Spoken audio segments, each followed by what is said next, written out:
s'amplifie sur le vaccin AstraZeneca, suspendu en France pour une durée de 24 heures. L'annonce a été faite hier par Emmanuel Macron. Une décision qui rejoint celle déjà prise par plusieurs pays européens comme l'Italie, les Pays-Bas ou l'Allemagne, suite aux effets indésirables graves comme la formation de caillots sanguins chez certaines personnes vaccinées.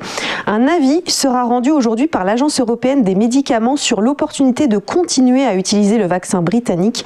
Le président de la République a aussi déclaré qu'il devra sans doute prendre dans les prochains jours de nouvelles mesures pour endiguer l'épidémie.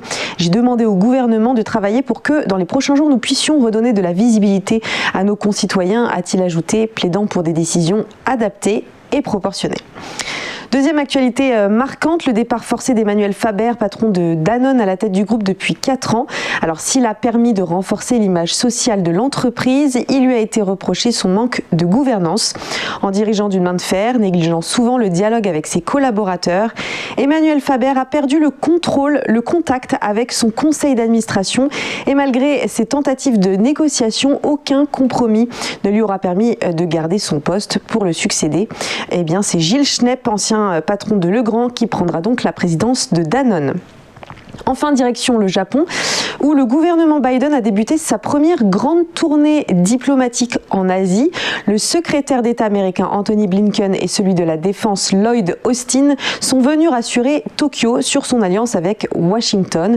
De grands efforts sont faits pour revitaliser les liens avec leurs amis et partenaires japonais et coréens, ont-ils expliqué au Washington Post. Le Japon s'était senti quelque peu délaissé par l'administration Trump, en appréciant toutefois sa sévérité envers la Chine. D'ailleurs, dans cette tournée diplomatique, pas d'escale à Pékin de prévu, mais un rendez-vous jeudi en Alaska avec les chefs de la diplomatie chinoise. Les violations des droits de l'homme par Pékin au Tibet ou au Xinjiang, ainsi que les différentes revendications territoriales contraires aux traités internationaux devraient être évoquées. Allez, côté bourse maintenant, légère baisse du CAC, moins 0,17% à 6035,97 points hier à la clôture. L'indice parisien s'était pourtant rapproché dans la matinée de ses plus hauts de 2020. On va en discuter avec Hervé Dupré dans quelques instants. Et puis, côté indices internationaux, le Nasdaq a gagné 1,05%.